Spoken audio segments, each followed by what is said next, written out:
speakers. So we are super excited to introduce Alyssa Schatz.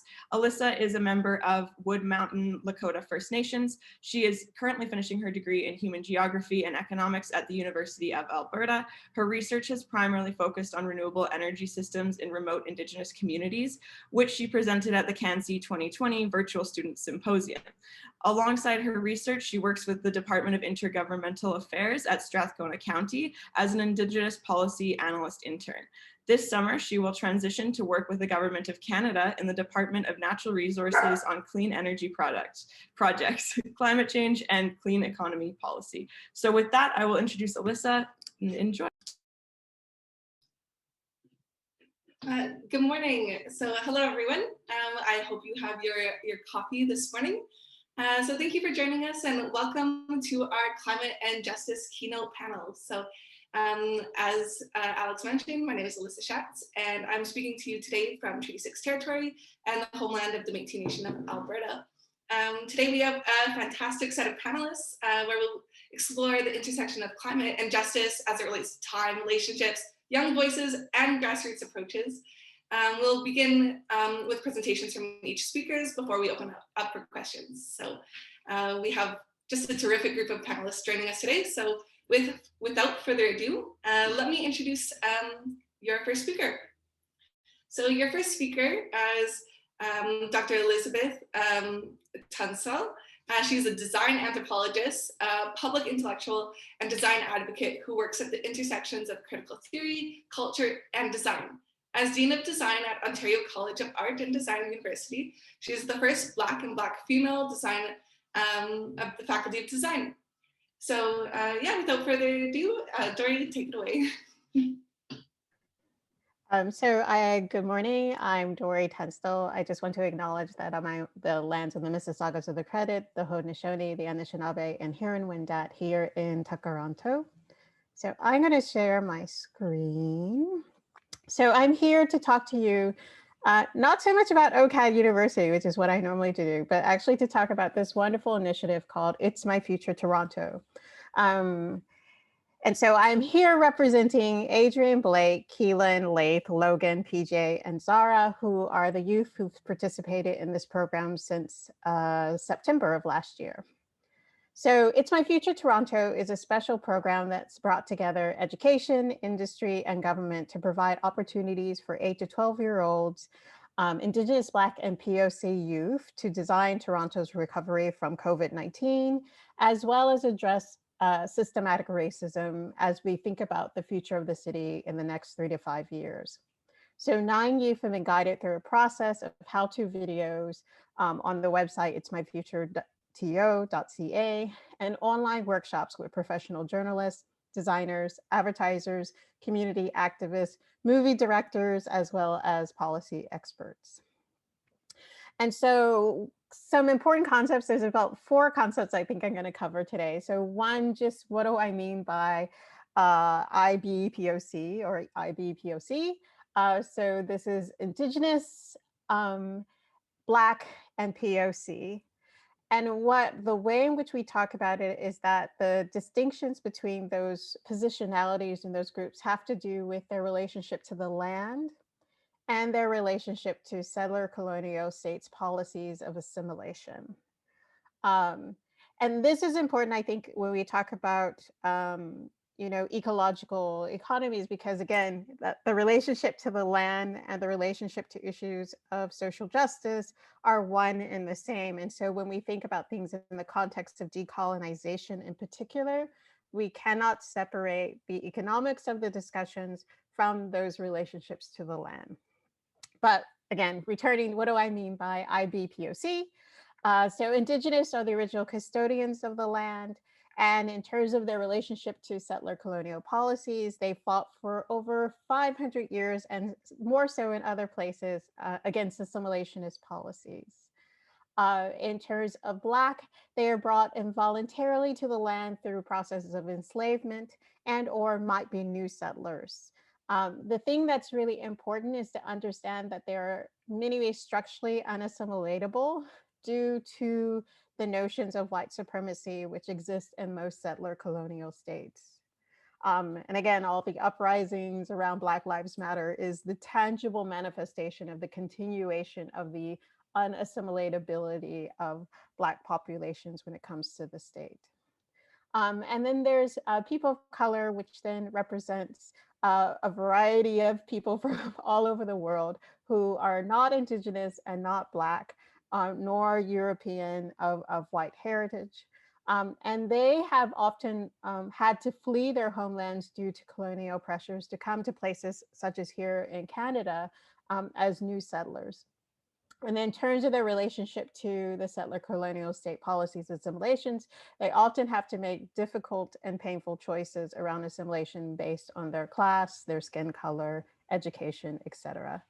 And then outside of that is then sort of those of white European heritage, and they are the settlers of the lands which have been stolen from Indigenous people. And they are the model in the settler colonial state to which everyone must assimilate to in terms of culture and standards. So concept number one, which is really important.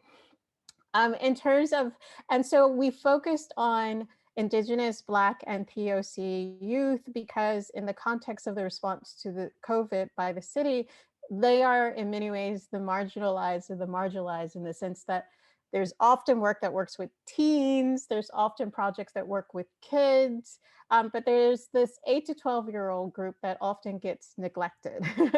And then when you combine that with, again, their Indigenous, Black, or POC heritage, then providing them with the knowledge and the tools to feel that they can design their own future is really important in terms of, again, understanding their relationship to Toronto as a set of land and feeling that they have some sense of obligation and stake in its future, as well as understanding the economic imperative. And so that kind of connections you'll see in the projects that I'm going to show you. Just to sort of say that it takes a village to do this kind of work. So as I said, there's OCAD University, which I'm representing, that was involved, the Globe and Mail, Microsoft's Minecraft, creative agencies, Seedly and Juliet, Operation Prefrontal Cortex to provide meditation, Oya Media to help the youth understand how to make videos. Wolf Olins did our beautiful It's My Future Toronto branding, and of course, the City of Toronto. And so what we were interested in is a design process as a guard against anti-IBPOC racism. What racism does is it erodes your confidence in your ability to imagine, make, and connect. Imagine possibilities for yourself and your community, make them real and tangible in the world, and then connect them. So the focus of our work was bringing them through a design process of imagine, make, and connect, and then connecting them into 3 areas of power. Connecting them to policy through the City of Toronto, connecting them to journalism through the Globe and Mail, and connecting them to advertising through the relationship with Seedly and Juliet. And so what I'm going to show you is the outcomes of the process in terms of the work that the youth created to, again, provide their own answers around how we can address the environmental, social, economic, and health situations of COVID-19 and social economic injustice.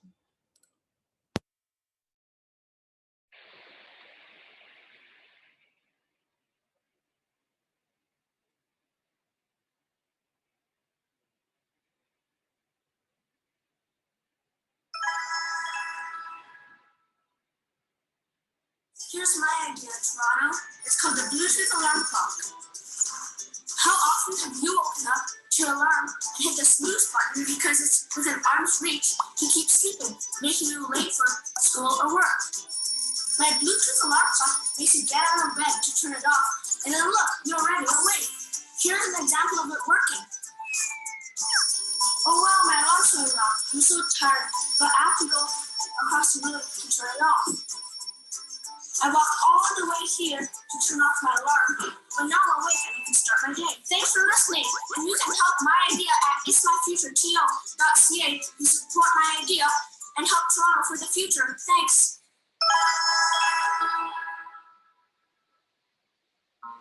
Today, homeless shelters are expensive and overfilled, but what if they could easily go where they're needed most? Introducing the portable homeless shelter. My design allows homeless shelters to be portable and less costly, so whether there's a lot of COVID-19 cases or bad weather conditions, we can get these shelters quickly to wherever we need. There are so many reasons to have a better homeless shelter system in place. I'm Adrian, and this is my vision of a future Toronto.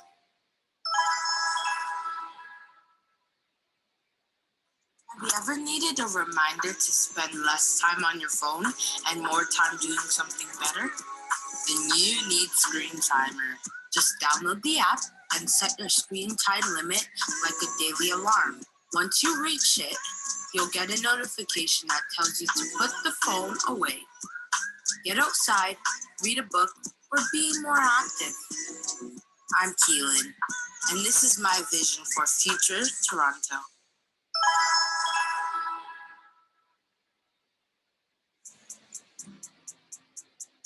Excuse me, sir. Are you able to please wear a mask? I can't find mine, sorry. That's no problem. You can mask up with Auto Mask. See, this is how you use it. Whoa, thank you very much. Auto Mask? No mask? No problem. I'm Blake Wellington, and this is my idea to help a future Toronto.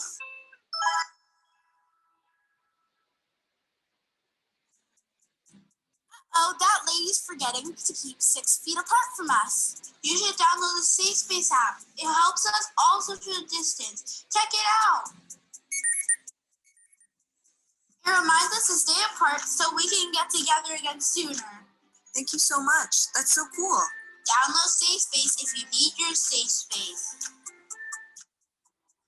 I'm Wellington, and this is my idea to help a future Toronto. Picture cells on the wall with my parents. Ooh, ooh, in Toronto. Ooh, ooh. Second house, soft, look at the sun before. I was like, this is so wrong. Ooh, ooh, we need to make a change. Ooh, ooh. Do you want to live in an environment filled with trash? I think you want to, and I do not want to either. So let's stop this litter. And if it's too hard for you to stop, I have a solution. I have created a solar-based alarm detector that detects when someone is throwing trash on the floor. So if you throw trash on the floor, it will detect and it will tell you to pick up your trash. And this is called the clean mode. So make sure to stop littering and pick up your trash. I'm Logan, and this is my vision of a future Toronto.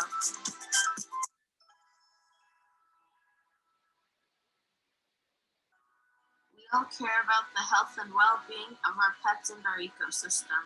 But have you noticed the amount of salt on our sidewalks after a snowfall? I think it's too much.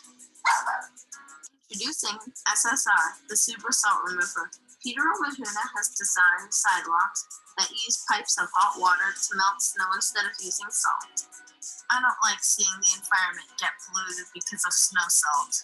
I'm Peter, and this is my vision of a future Toronto.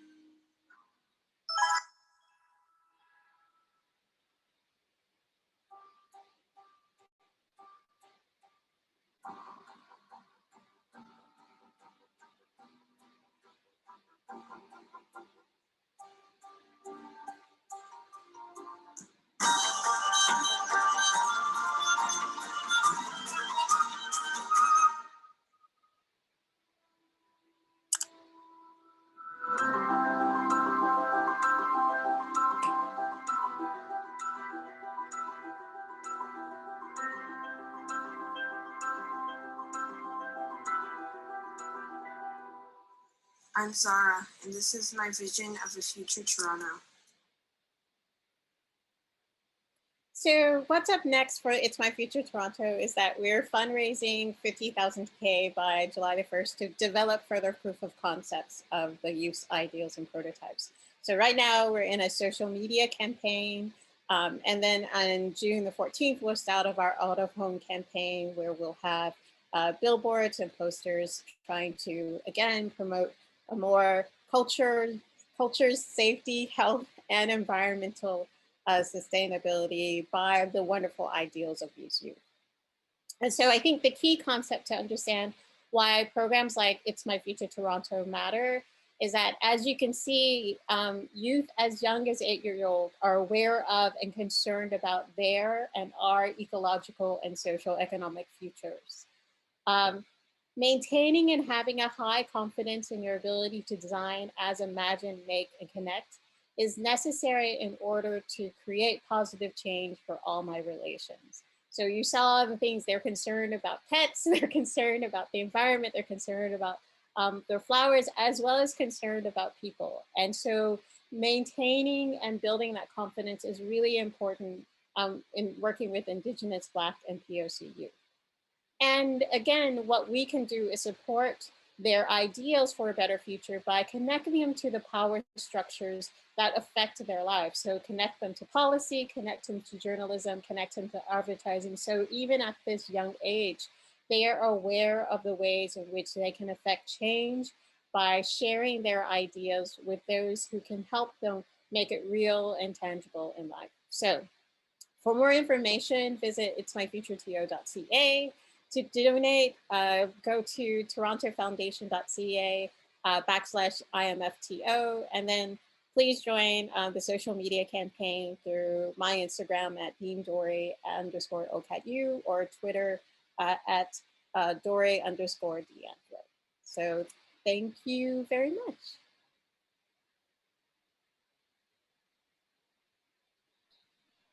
Well, thank you so much, Dory. That was fantastic. And I think you're totally and completely right. We often miss that, that key demographic that is able to shape the future. So thank you so much for sharing with us. So next, our second speaker is named Jeggy Singh. He is a community organizer, activist based in Montreal. He is also an independent journalist with No Borders Media. He's been part of and contributed to the anti-colonial, anti-capitalist, anti-racist movement for 2 decades. So without further ado, Jeggy, you can take it away. Thanks, Alyssa, and thanks, Dory. I'm looking forward to hearing what Kyle has to say as well. I guess I'll be providing a anti-capitalist, anti-colonial organizing and activist perspective on this topic of climate justice. And I think it's all complementary to what Dory just said and what Kyle will be saying. I'm speaking to you from Montreal. The island of Montreal is known as Tiohtià:ke in the language of the Ganeyaga. The Ganeyaga are the keepers of the eastern door of the Haudenosaunee Confederacy. And I think it's foundational to this topic in particular, talking about climate justice and sustainability, to not just acknowledge the lands that we're on, but also to highlight the frontline struggles of Indigenous peoples to colonial capitalism, whether in the Canadian state or worldwide. But I'll highlight some of those examples here in the Canadian state. And I think it grounds our understanding of how to approach climate justice. For example, we can speak about Inuit resistance to the mine expansion on Baffin Island, where Inuit marched during the winter for hundreds of kilometers to oppose a mine expansion. There's the assertion of Mi'kmaq self-determination and sovereignty over the lobster fishery. There's the Anishinaabe north of here in Montreal, in Lac Vendredi, who are enforcing a moratorium on the moose hunt. There's the Cree Nation that's been resisting uranium exploration on EU Ishti. There's opposition to land and housing development at 1492 Landback Lane at Six Nations. There's the ongoing struggle at Grassy Narrows against clear-cut logging and mercury poisoning. There's the Wet'suwet'en resistance to the Coastal GasLink pipeline. There's the resistance to the Trans Mountain pipeline by various Indigenous resistors on unceded Shemukwak territory. There's the ongoing Indigenous urban-based organizing resistance, harm reduction, survival work in every major city of the Canadian state. I'm not even mentioning what's happening on Vancouver Island right now near Port Renfrew with the blockade at Ferry Creek. And I can use the rest of my time just naming these sites of struggle, but I won't. But what I'm trying to highlight here is how foundational these points of resistance are, and how for non-Indigenous peoples on these lands, these struggles demand our active complicity. Climate justice and what I'm saying here is something that builds on what so many other thinkers and activists have talked about for decades and decades. Climate justice can't be seen in isolation. Climate justice means social justice. Indigenous rights, Indigenous sovereignty, Indigenous self-determination is fundamental to climate justice, not because those struggles, social justice struggles in general, or Indigenous sovereignty struggles are somehow able to talk about climate justice in a way that's recognizable to people who are involved in those struggles, but because those struggles in and of themselves have their own integrity, and they open up pathways to understanding struggle, resistance, and ultimately collective liberation, which means climate justice. And any struggle for justice, we need to be clear about the dynamics of power and the structures of power. There needs to be clarity about that. And I won't spare any suspense. We can name those systems of power. I name them partially as colonialism and capitalism, and an entire political, bureaucratic, and corporate class in its service. So the very basis of the climate crisis that we're in is this colonial capitalist system and the decisions made and enforced by generations of politicians and, again, the corporate bureaucratic class that they serve. So we need to target those systems of power for opposition and resistance and not for accommodation. So I guess to have more clarity about that, because that's all well and good to talk about that, that sort of language about opposing capitalism and colonialism. I guess one dynamic I want to highlight in terms of the dynamics of accommodation is the extent to which we end up, practicing lateral critiques on each other or punching down instead of punching up. We're seeing this play out, for example, in the pandemic, where we tend to be blaming people's lifestyle choices that we disapprove of, rather than highlighting people who have power and resources to actually change what we need to be changed to ensure our collective and global health in the face of the pandemic. In the movement for climate change, there's often a focus on lifestyle choices, what we eat or how we travel, and our carbon imprint on the planet. And what that does is an undue focus on that, and I would say any focus on that really takes attention away from those power structures that are able to fundamentally change and ultimately solve this crisis. So instead of punching down or laterally blaming each other, we need to be punching up. That means rejecting a certain model of how we navigate struggle in our society. That model is what I call sometimes a tripartite model. It's often called the civil society model. The idea that we have government on one hand, we have corporations on the other hand, and we have NGOs, and there's some sort of negotiation going on there. And it's NGOs, non-governmental organizations, that are doing the best that they can in the face of government and corporations to try to make the world a better place. That's a fundamentally problematic model. I want to acknowledge somebody who passed away recently that some people might know, Aziz Chodri, because Aziz Chodri, formerly a professor at McGill University in education, recently in South Africa. He passed away a few days ago, and it's really hurt a lot of people that he left us so early. But Aziz, decades ago, was a critique of this civil society model, which really clouds our understanding and makes us ineffective in the face of opposing these systems of power and privilege. Because ultimately we're talking about struggles between oppressed populations and the oppressor.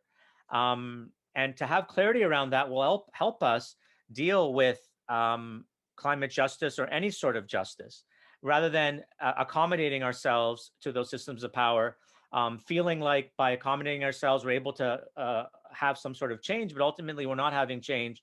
We're having our struggles for social justice being co-opted and accommodated. So I want to provide a perspective here, and I hope I'm providing perspective that pushes the boundaries of policy work and lobbying, because they get locked into a logic of accepting the fundamental basis of colonial capitalism, and basically accepting the fundamental basis of what's perpetuating the crisis and what created the crisis in the first place. This plays out a lot with climate justice because it becomes so reductive. What I mean by that is that there's this idea that this is the issue that we should care about, because if we don't care about this issue, we don't act on this issue, the planet is going to be destroyed. We're going to have a nightmare. And what I really want to underline is that nightmare has already been here for many populations, for people who are descendants of slaves, for indigenous folks, for a whole surplus population around the world that is forced to live in misery to serve the rest of the population. That nightmare is here. So I'm very wary of and skeptical of, and sharing that with you, of these reductive ideas that somehow one part of climate justice should be fundamental. What this ends up doing is erasing the fact that that nightmare is already here, not just an environmental or climate nightmare, but a social nightmare. So I really want to stress, in terms of climate justice, that climate justice is, as I mentioned before, social justice. Wherever there are people fighting for dignity and justice, whether those are the indigenous frontline struggles that I mentioned, whether that's anti-racist and organizing, whether that's anti-poverty work, whether that's workers' rights, whether that's harm reduction work, police and prison abolition work, migrant justice work, and anti-fascism. And yes, I said anti-fascism because worldwide, from India to Brazil, from Hungary to France to the United States, that ideology of seeking scapegoats is gaining more and more power. And we should have no illusions. They have, and they will, co-opted green politics in doing so. So what we need to understand is, wherever people are struggling for justice, whether that's in the neighborhood against police violence, whether that's the harm reduction work against the overdoses, or in supporting homeless folks, that in and of itself is part of collective liberation. And that in and of itself is a great contribution to climate justice. Again, not because it can use the language that appeals to people who are already within that movement, but because it is ultimately how we confront systems of power and privilege. Where climate justice works well is where it's able to understand that, and without making demands of those other movements, participate in them, be good allies, be good accomplices. And where climate justice is failing is where it sees itself as apart from those movements, or in a silo, or in many ways, sometimes even in tension with those movements, because they're not seen as being purely about climate justice. Ultimately, we need a convergence of these struggles. Again, understanding those systems of power, understanding that colonialism and capitalism should not be accommodated, but rather confronted. Perhaps in the question period, perhaps during the discussion, I can share more examples. But I think it's crucial in talking about climate justice to acknowledge those systems of power, and to understand that the model that, for example, in Canada or in the Western world that we're given in terms of how we're supposed to navigate conflict or navigate disagreement is a fundamentally problematic one. And again, going back to how I started, some of those front lines of resistance, wherever they might exist, as messy as they are, those are the ones that demand our allyship and our complicity. And I think it's in going forward in that way that we can achieve true justice and true dignity. Thank you.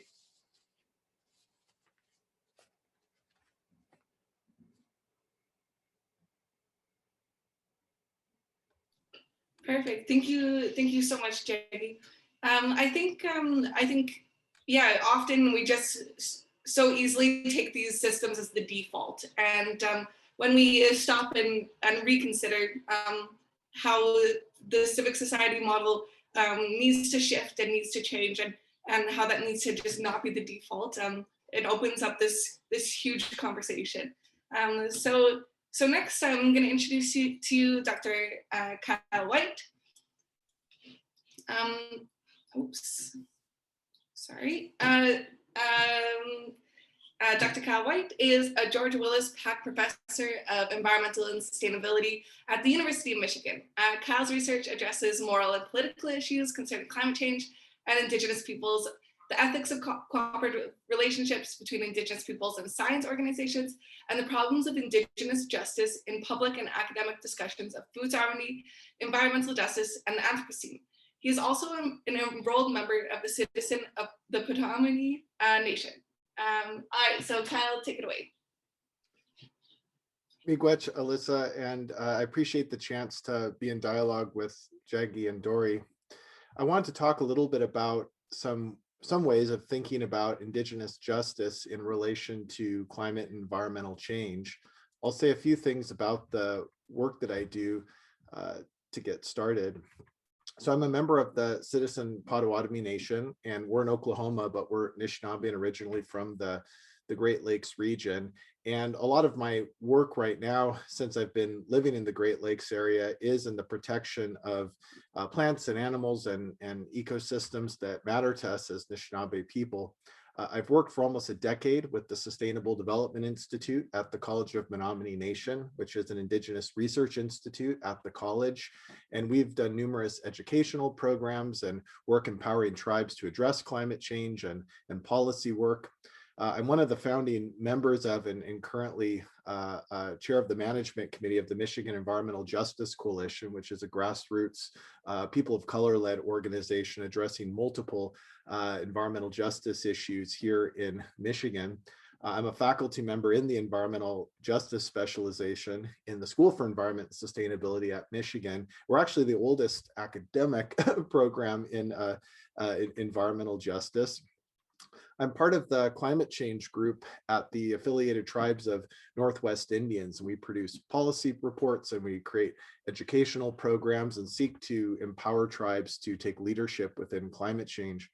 I'm currently serving on the White House Environmental Justice Advisory Council, where we're working on issues related to environmental justice and infrastructure and environmental justice policy at the federal level, as well as screening tools for how to identify environmental inequities that are severely affecting communities.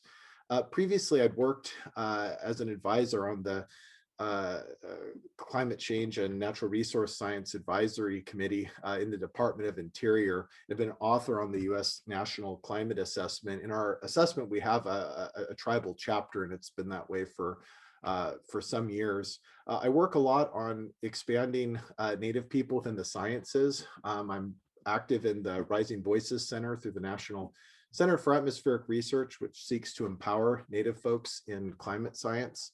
And I'm on the external advisory board of Napayote Maramatanga, which is the largest Indigenous research organization in the world focused on Maori research. And I'm a board member of the Pesticide Action Network. So I wanted to start off by noting that in the last National Climate Assessment, one of the projects that we took on in the Tribal and Indigenous chapter, along with the Bureau of Indian Affairs, was to just point out to folks how many actions Indigenous people are taking on their own to address climate change. And in 2018, when we first produced this figure, there were over 800 actions. And by the way, these types of actions, as you can see in the smaller text, actually don't even count a lot of the resistance movements to fossil fuel infrastructure. And so actually this figure is much smaller than the total number of actions Indigenous people are taking. But in 2018, it was 800 actions, right? And if you add the resistance actions to them, that would double or triple that number. And then today, this figure has kept growing. It's well over 1,000. And again, if you were to add in all of the things that are missing from this category of actions, and then a number of resistance movements that aren't counted, we're talking about 3,000 or 4,000 different things that Native folks within the United States are doing to address climate change.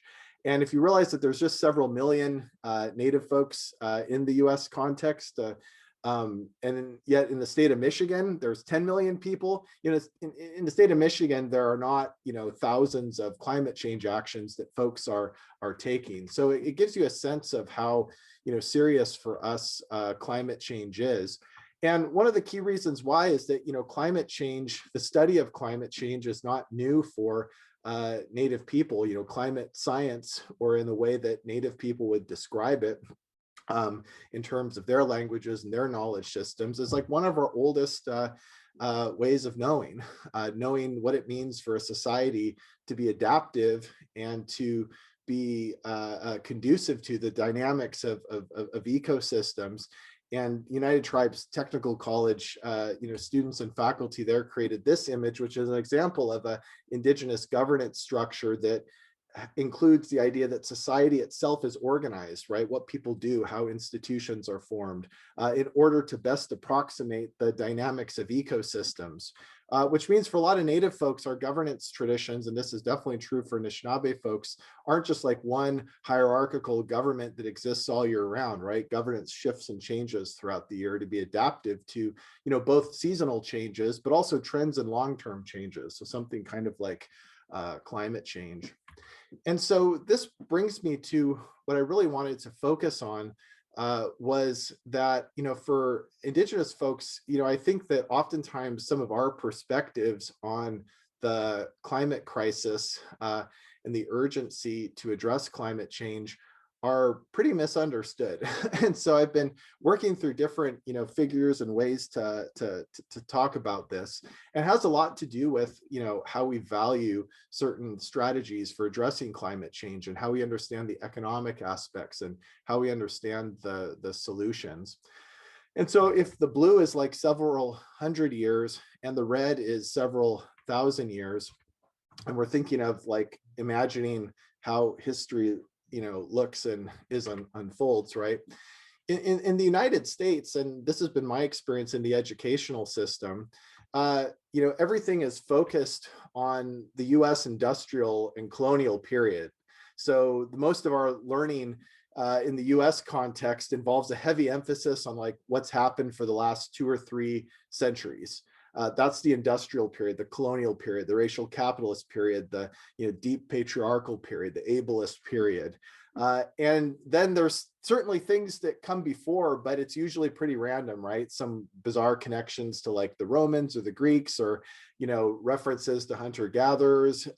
It's kind of a mystery as to what happened prior. And so there's a huge emphasis on the last several hundred years, so much so that we feel that it's incredibly important, right? That everything hangs on it, and climate change threatens the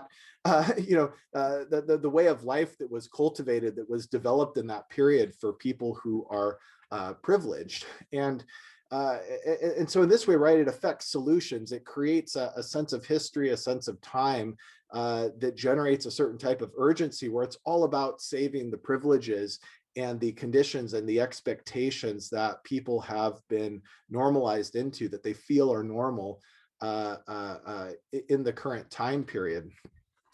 But for Native folks and many communities of color that that I'm connected to through the work that I do, I mean, there's nothing normal about right now. There's nothing standard about it. Especially when we look at issues tied to the pandemic, and so many folks talk about getting back to normal. But a society where certain populations, Native people of color, are affected as severely as they are by the coronavirus, that wasn't a normal circumstance to begin with. And I think to understand why it's not normal and that there's a different sense of time at play, I tried to create more of a broader way of thinking about history that I think is definitely related to Anishinaabe intellectual traditions, but is in dialogue with a lot of other Native folks too.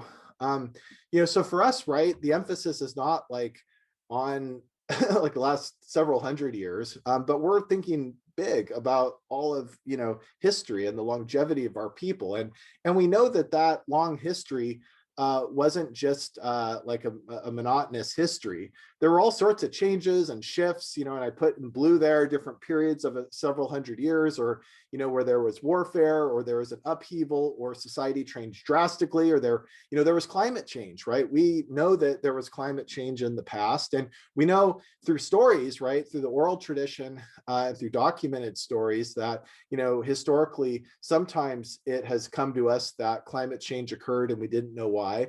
But in other types of stories and traditions, actually the idea is that climate change was something that humans were accountable to. So even something like human-caused or anthropogenic climate change is not something that is perceived to be necessarily just a product of the Industrial Revolution. And that's an important point to note, because in a lot of Indigenous traditions, there are already solutions to climate change, to human-caused climate change, but they're not actually solutions that our ancestors learned were ones that involved technological innovation. And so if we think about different, traditions of Indigenous climate change storytelling, if we interpret them, in reflection, in light of today's times, the lessons aren't that, somebody got into a jam with the climate system, they realized that they were responsible, and then somebody came up with a technological innovation and just imposed it on everybody, and that was the solution. The solutions actually usually have to do with the fact that what actually the human responsibility was to be in kinship, was to have reciprocity and consensuality and trust, and to have a very accountable relationship with the environment.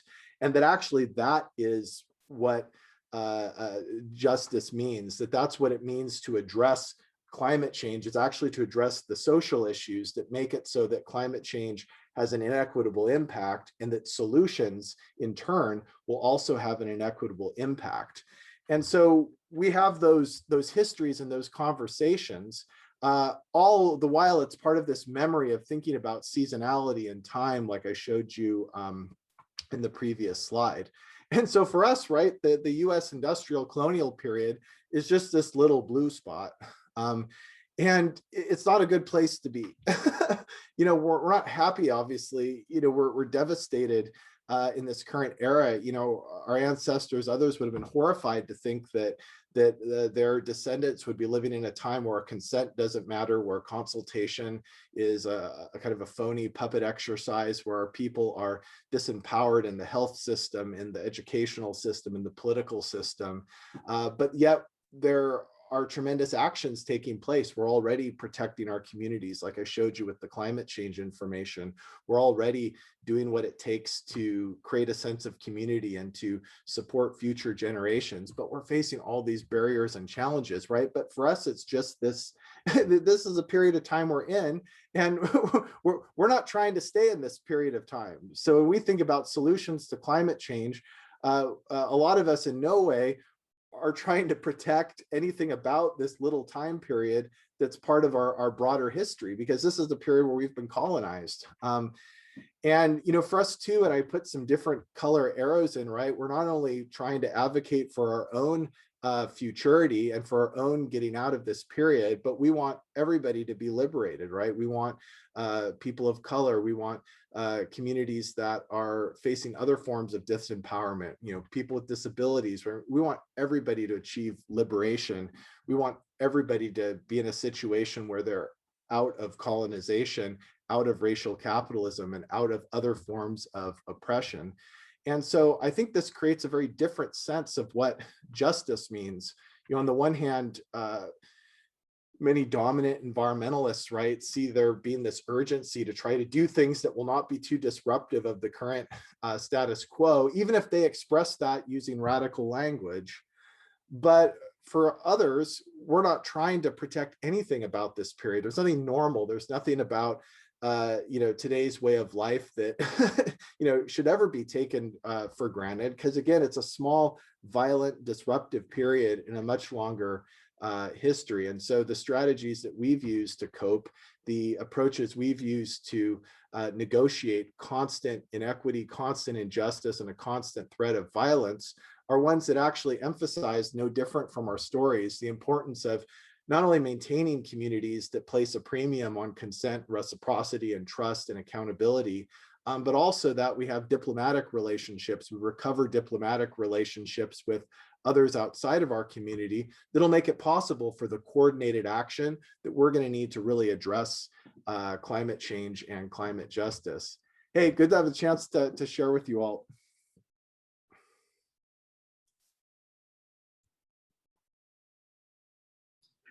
Perfect. Thank you so much, Kyle, for taking the time to share with us. It's really impactful work, and I think that oftentimes even just within thinking about science and technology, and this is a little bit tricky, and Indigenous ways of knowing are often not at the forefront. And I think that when we take that back, and when science and technology are actually informed by Indigenous ways of knowing, that it begins to shift the paradigm. And I think that that is just so essential to be able to have more of these kinship related opportunities for not progress, but for adapting this Indigenous way of knowing. So next, we're just going to shift into questions. So to begin, I just have a couple of kind of more broad questions for each of the panelists. And then we have a couple of specific questions for the panel. And then please remember to use the Q&A function, and we'll do that as well. So just to begin, each of you kind of talked a lot about how partnership really contributes to your work. So maybe we'll just start with that, about how does partnership contribute to your work? Why is it important? And how has it fueled it? So maybe we'll start with Dory today. Yeah, in order to be able to have significant change in some ways, you have to have lots of partners, right? Like everyone needs to be doing their own part in the whole system in order to make systemic change, right? And so building partnerships was such an important connecting piece for this, because the intent of the program in and of itself is to connect these Indigenous, Black, and POC youth to people who could mentor them, to futures that they can imagine that maybe they hadn't been thinking about, and be able to do that connections through direct relationships with people, right? And so the youth and their parents and caretakers have really spoken about the kind of spark that's been lit under the youth in terms of exploring all these career choices and possibilities, and wanting to become inventors, because now they know people who are doing that kind of work, and they can imagine themselves doing that kind of work because we introduce them to Indigenous, Black, and POC people doing that kind of work. And they have direct connections with those people. So when they have questions about how do I do this, or why do I do that, and what is it like to work as a Indigenous fashion designer, they have a direct person who could speak to that experience and help guide them through that process. And so in order to make systemic change, we needed to build all these partnerships. And I'm just grateful that so many people shared that vision of providing these opportunities for youth to share their ideas and lend their expertise and their resources and their platforms, right, to support the youth in doing that. Absolutely. Next, Kyle, do you want to answer this question? Yeah, absolutely. Yeah, I appreciate what Dory shared, and I'd like to discuss. One of the things where I kind of approach partnership is, in the context that I work in, the U.S. context, privileged white people kind of created this myth that partnership or allyship was, only between like particular groups and then white people. But historically, that's actually not true. Different people of color groups have worked together, but then others of us actually have been pretty isolated because there was that constant pressure just to work with members of the dominant group. And so I think it's important for many of us to realize that actually our best allies, our best partners, our best coalition colleagues, are from communities that have also experienced, different forms of discrimination.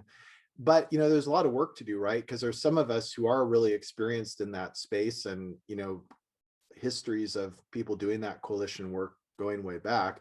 But on the other hand, there's folks that are entering that space for the first time. And, it's a challenging space, and it's one that, doesn't offer immediate positive feelings.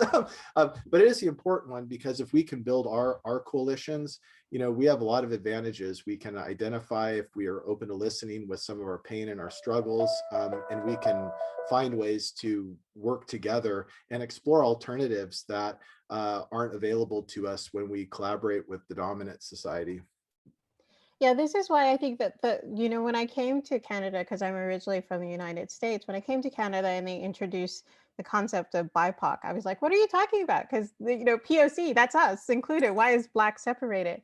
And when, again, as I sort of laid out, they laid out the different relationships and histories, and all of a sudden it's like, now I understand in some ways, not just how we're similar in terms of like our reactions to systems of oppression, but actually how they affect us differently. So I can be a better partner, right? I can be a better ally because I understand that we're still struggling, but your struggle is slightly different. And actually how I need to position myself in your struggle is slightly different as well. And so for me, that was such a wonderful conversation to have within communities and across communities to really understand, again, the specificity of our relationships and our histories, and how then we can build a more productive and understanding and empathetic sense of support for one another as we move through and fight these systems of oppression and exploitation.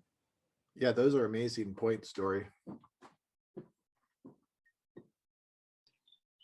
And then next, Jeggy, what do you think about this idea of partnership and how it contributes to your work? Well, I appreciate what Dory and Kyle said. When you use the word partnership, I guess I have a slightly different vocabulary or lexicon. Kyle mentioned some of those words as well, but convergences, coalitions, complicity. Ultimately, it's about relationships. It's a kind of an abstract topic right now, but ultimately, it's people-to-people relationships. Understanding a power structure behind it, and as it's already been alluded to, often that idea of partnership, while presenting itself as some sort of equal exchange or equal interaction, is about some people with power who have an imbalanced role there. So what we really need to be cultivating in terms of in the context of building for justice and building for dignity are people-to-people relationships. And that can play itself out in different ways. One way I see it play out, which is really simple but really important, is just showing up. Just to give an example, here in Montreal, we live near Ganawagi and Kanesatake. There are calls made pretty consistently for support for people who are opposing illegal land developments, for example, or clear cutting or what have you. So just showing up, and over time, and when I say time, years, and as Kyle alluded to, that builds on generation and generations and generations, but we establish those relationships where the word, it becomes less partnership and becomes something else. On the left, we talk about comrades, and I've already used those other terms, convergences or coalitions, like meaningful ones. So that word partnership, I sort of filter into sort of my organizing activist world, and that's sort of, so those are some of those things that come up for me. Absolutely, and I think maybe the other word in there too is reciprocity, right? And I think that one doesn't have an end date, right? And I think that as we continue to learn and continue to grow, it creates this cyclical understanding where it only gets better, which is so important.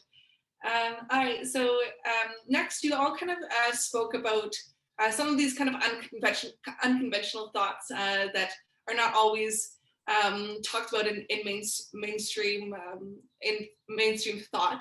So what is the biggest barrier in communicating your message? And what do you do to mitigate that? So this time I'll start with Kyle. Okay, thanks. So I'm going to respond, and then I actually have to depart because right before the event came up, I had an emergency and I have a non-negotiable meeting, and so I allocated time to be here with everybody. I was looking forward to this for a long time, and now I have to go. But so one of the things I just wanted to highlight in relation to your question is the importance of Indigenous languages, but also just languages and expression for all communities that are affected by inequity. And one of the challenges in environmental justice is that federal governments and state governments and provinces, they have their own language for identifying the nature of harm, or the nature of risk, or the nature of violence, or they have a certain understanding of what sacred means. or what culturally valuable means. And what happens in a lot of cases is that that language doesn't even come close to what's really at stake for communities affected by pollution, by communities affected by pipelines, by communities affected by problematic forms of urbanization and deforestation, and problematic forms of industrialization and commercial agriculture. And so a key challenge that I have is that, you know, on the one hand, right, many Indigenous people are already working very hard to awaken their languages, and to awaken the use of their languages and the reliance on the languages, and to be able to actually have access to education and other institutions where our own languages are predominant. But then we're also dealing with a situation where something that's clearly culturally harmful to us, right? Like say a pipeline or a pipeline repair project that will have a huge destructive effect on, you know, certain ecosystems and landscapes. And when we say things like that affects an area where our origin story takes place, or that affects cultural practices, we get met with this resistance. Well, oh, those plants will recover, you know, the habitat will bounce back, or, well, actually, I mean, that's a public area. You know, and you need to document more about whether it's culturally significant, or you need to show that there's a building there or a former building there, or else we don't understand that it's sacred. And so I've been in so many situations where, you know, Native people invoke their own languages in order, because there's no other way to express it, right? And what I think is problematic is that, to be honest, we should be able to explain to people in English or, you know, or in French, what we think is safe enough, what we think is sacred, what we think is economically valuable, but we can't. And it means that we've been finding ways to bring in our own languages to validate our own languages. And we should also just be able to use our own languages too, and be able to interpret them and be able to use them in that way. And so, you know, I think there are certain environmental justice cases where that has occurred and people have been swayed, but I wouldn't say it's the majority of them. So anyways, thanks to have a chance to share with you all, and look forward to being in touch. And thanks to Alyssa and Dory and Jeggy and the organizers. You all take care. Absolutely. Thank you so much for joining us. And all right, perfect. So we're just gonna keep going then onto our next question. So this question is a little bit more broad, but talking about pushing back on some of these original and conventional systems. So what is your dream for the future? What would the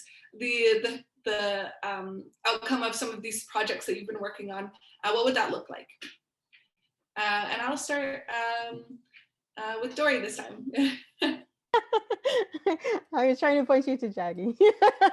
My dream for It's My Future Toronto, and I say this to everyone, is that in, you know, the oldest youth is 12 and the youngest one is 8. So let's say in 20 years, these are the people who are leading the city of Toronto.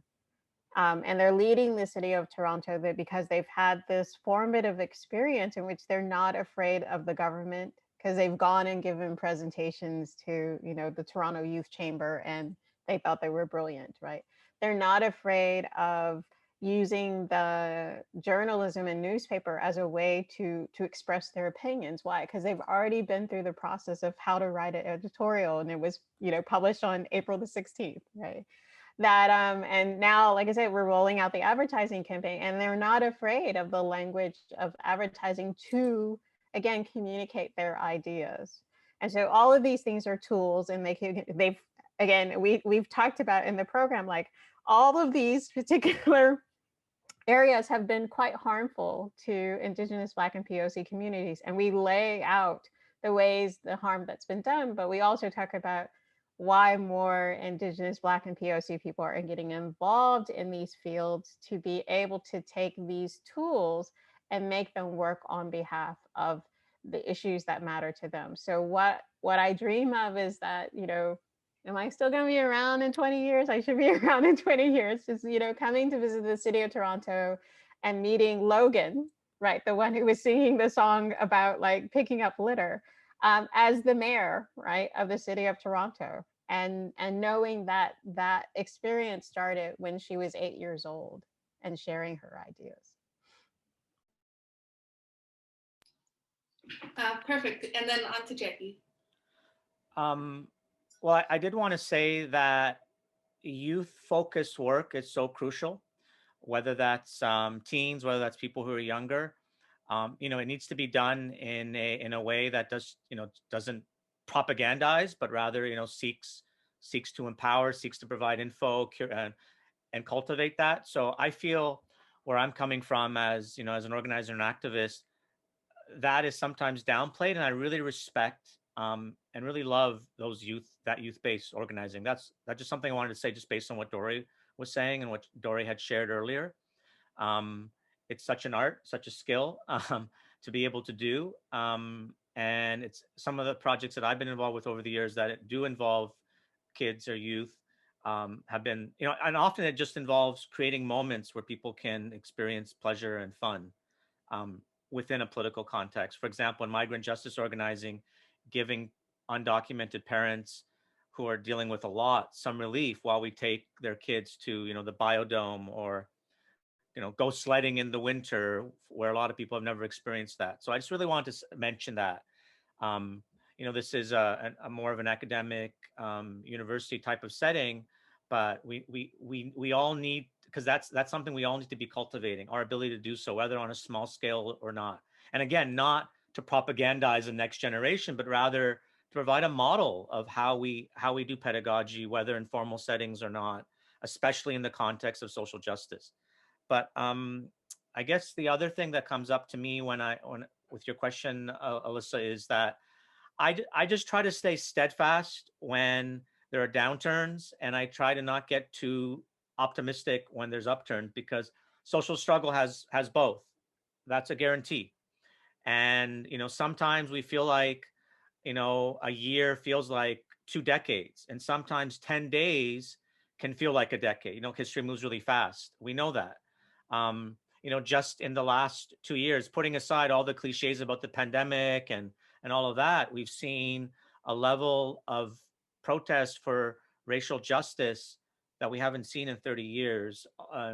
That has opened up perspectives that, arguably, I did say I'd see this in my lifetime, so I have seen it in my lifetime, where people are talking seriously about prison abolition, about defunding police, or that how we don't need police, or even mainstream voices who are like, okay, getting rid of the police is too radical, that's an anarchist thing, are like, maybe we should minimize their role in our society. Like, how have we done this? And that provides a good, strong model for just plugging away at what we do in the multiple forms that we do. And to go back to your first question, Kyle gave the response about language and what have you. My take on that whole communications issue is that we need to be doing popular education in different ways. And what we're seeing is that often that doesn't happen because of lack of confidence that people have in expressing ideas. That's one thing. But the other is we're in silos now, right? Where we feel like we have to just be comfortable. And one anecdote is, often you'll hear, it's not my job to teach you about racism if someone's asking about it, or it's not my job to do that. And I understand boundaries, and people need to do their boundaries, but in a social justice movement, it is our job to do that. It is. And we need to do that creatively. And we need to do that, again, with boundaries, right? If the same person is always being asked, and this is labor that falls on the shoulders of women, it falls on the shoulders of racialized women all the time. So I understand the idea of boundaries, but as a broader movement, that is our job. So one thing that I'm looking at personally in terms of projects is journalism, like the idea that we need to be putting out good information that reaches people, not relying on mainstream sources all the time, but also not falling for this idea that everything we need to hear makes us feel comfortable. We need to be answering the questions of who, what, where, when, and why. And when we're able to feed that diet of actual good information rooted in justice, we can counteract the toxicity that that other actors in society are using, particularly the far right and politicians that are pandering to them, because they're doing their media they're doing all of that. So that to me is important. I see journalism as sort of this midpoint between just saying whatever you feel and, you know, the academics who take more time to do stuff. It's sort of a first draft, but it's essential. We've kind of lost that. We've lost sources of good information. I mean, they're there, but they're either very specialized or we can't totally trust them. You know, we're just passing on memes to each other. So that's one way of communicating for me. And it plays into this idea of popular education. And yeah, so that's my reply to that. Absolutely. Sorry for the long answer. No worries. No worries I at all. love it. Love it. And actually, maybe to go along with this is, yeah, how does the spiritual component of grassroots movements, you've talked a lot about grassroots movements and how vital they are. How do grassroots movements shift the heart of the community to be ready for just large scale change? So yeah, maybe if you want to talk a little bit more about that, Jeggy. Well, your question immediately brings up in my mind a group I go back to a lot in talking about or thinking about these kinds of things, and that is the Zapatistas in southern Mexico and Chiapas. You know, they rose up in 1994 when NAFTA was being imposed. They declared NAFTA a death sentence. But the phrase that comes to mind is walking, we ask questions. It sounds a lot more poetic in Spanish, but you know, that translation conveys it. It's that, you know, when we engage the struggle, then those things become clearer. And again, it's about steadfastness, looking at struggles that have done this long term. Kyle's presentation was about that, but you know, we can look to the struggles of Black liberation struggle in North America, and that long term perspective of dealing with realities that, you know, are stunning in terms of dispossession and oppression. You know, the Palestinians provide us with an example of steadfastness over the long term in terms of, you know, just being completely dispossessed but maintaining a dignity. So I've no easy answer to that except to say that when we are actually walking and doing that struggle, then it becomes more tangible. And some of the things I've said about building relationships over time, showing up, doing so in a way with a certain amount of humility for those of us, I think all of us who are coming at this with enormous amounts of privilege and ability. So, you know, sort of stepping back, but then, you know, then again, like knowing that we can be not just allies, but accomplices in these struggles of liberation. And, you know, the beginning of my presentation will outline like at least a dozen things that are happening right now in the Canadian state. You know, we're swimming in colonialism and oppression, like we're drowning in it. So, you know, there's no limit on how we can engage. And as I said, wherever that battle is taking place, that is a contribution to justice, which is ultimately a contribution to the topic at hand, which is climate justice. Absolutely. All right, so the next question is for both panelists. So one of the biggest barriers to change the stories people and communities build up around themselves, which scaled up, create the system. Kyle's example shows the narrative can be shifted around climate change and justice with a perspective shift.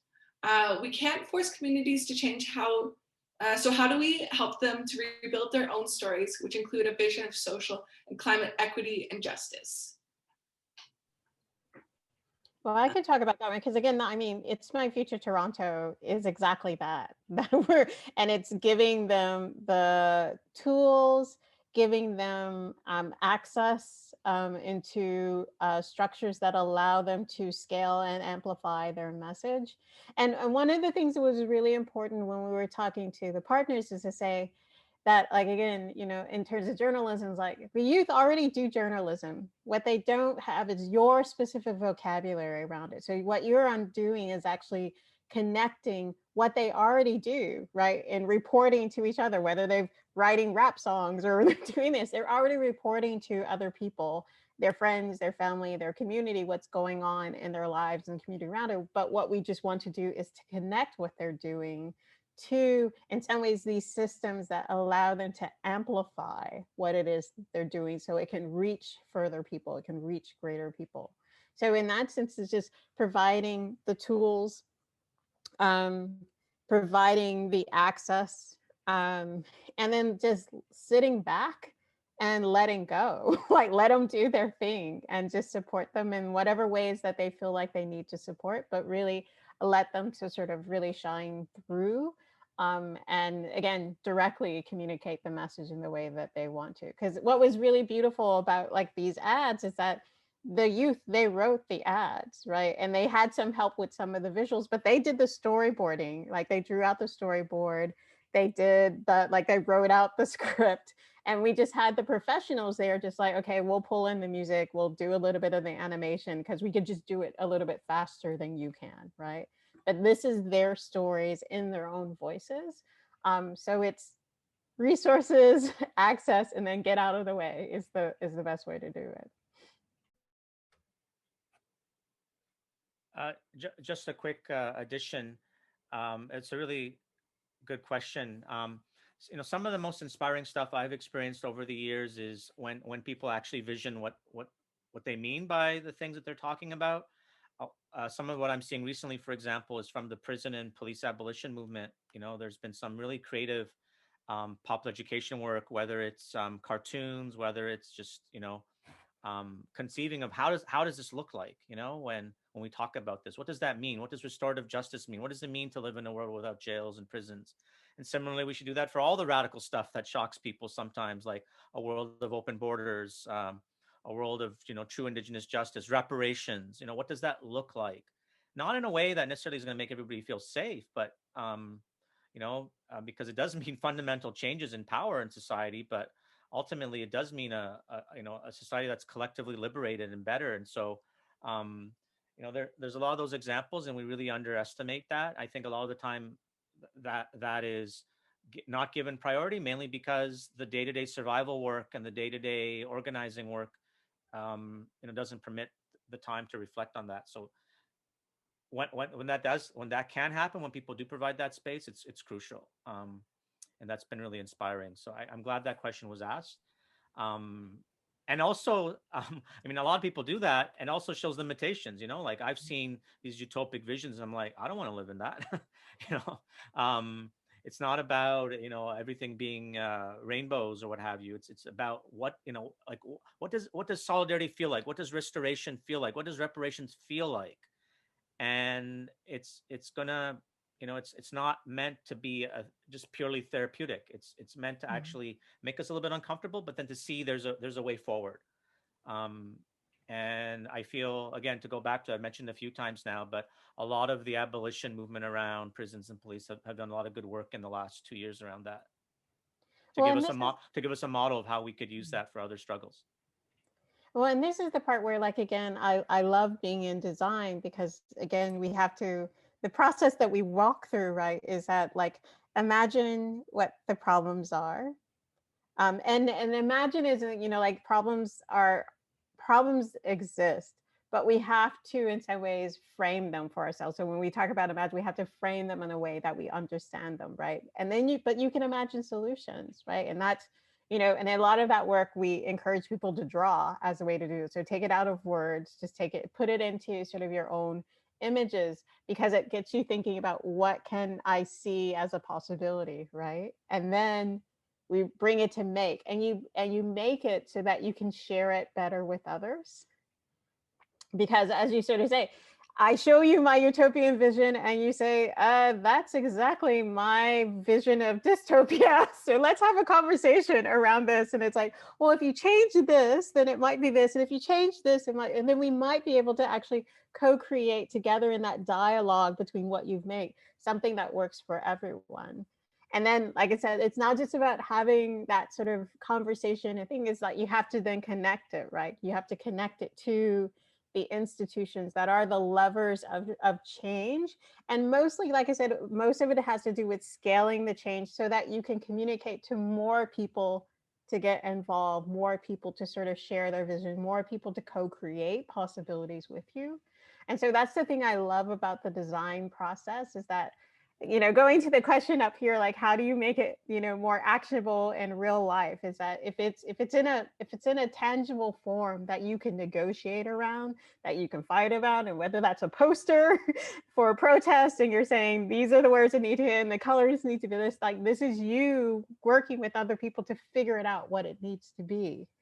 And so it takes it out of that academic language, which sometimes can be alienating for a lot of people, because that's in some ways like why those vocabularies were created, and gives it into something that people could viscerally respond to, and then feel that they have the permission to contribute to the change of it to something that is more aligned with what their desired outcomes will be, right?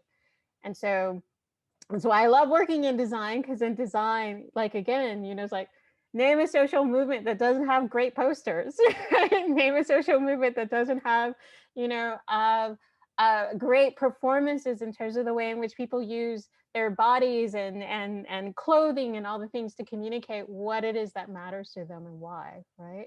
And that takes it out of that discourse, right? And that sort of says, and begins to put it into negotiated practice with other people.